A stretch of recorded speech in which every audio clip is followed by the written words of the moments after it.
back to the PhD vlog. Today is Sunday and I'm in front of my very messy desk and I'm getting some things planned out for the rest of the week. On Wednesday I have that presentation that I was supposed to have had last week on the Frank's casket.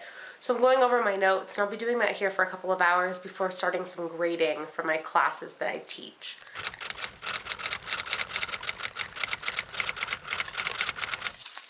Good morning, it's Monday, it's nearly 8 o'clock and I am making myself some tea and some yogurt for breakfast and I'm going to head off to Latin.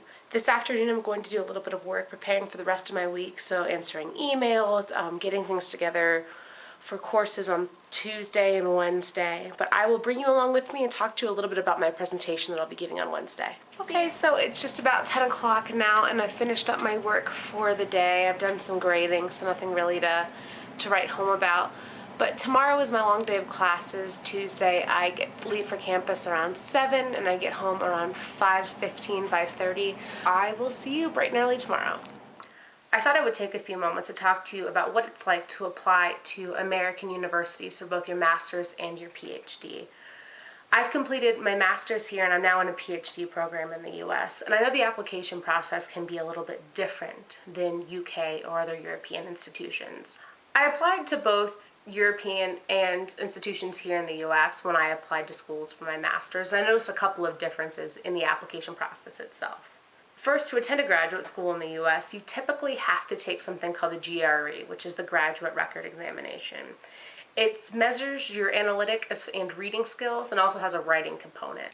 Typically, people prepare for the GRE at least a couple of months ahead of time. There are a lot of books and online resources that are very helpful, and also practice exams from the past that you can take a look at. In addition to the GRE, students are typically required to have a statement of purpose that tells graduate schools what you're interested in studying in the future and what you've done in the past to prepare you for that study. And also sometimes you'll be required to submit teaching statements. Teaching statements are so that you can obtain a graduate teaching assistantship.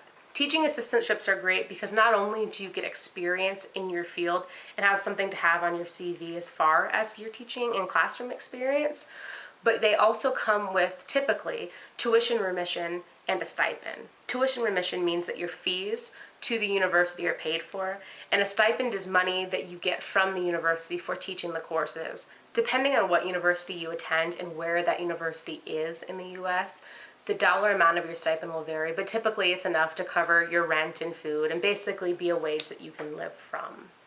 Having a teaching assistantship is great because it provides you with a source of income during your graduate studies and also gives you experience in your field that maybe a regular job wouldn't or a non-academic job wouldn't. The fall is about the time that people who would like to apply to graduate school start putting together the lists of schools they'd like to apply to and figuring out when the deadlines are for their applications.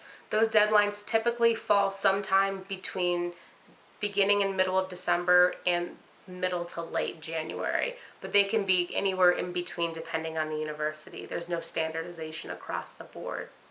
If you're applying to a lot of graduate schools, those deadlines and what paperwork needs to go where can be hard to keep track of. Next week, I'll show you some of the resources I created in order to help me keep track of the application process. Having an organizational system like this really helps you stay on top of your applications and helps you keep your advisors and letter writers in the loop. The whole process can be a little bit messy, but having a good system of organization really takes the stress out of the application process that is already inherently stressful.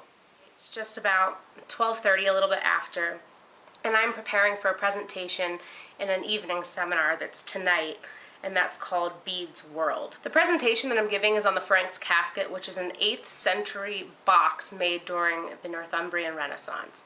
I say box because we don't specifically know what the Frank's casket was used for. It's very beautiful. You can find great images of it on the British Museum's website. That's where it's currently housed, and it's a whalebone box with carvings in each side of the box. So I'm giving a presentation on that particular medieval object this evening in my seminar. I also feel like my research is where it needs to be, so I want to approach this more as a conversation.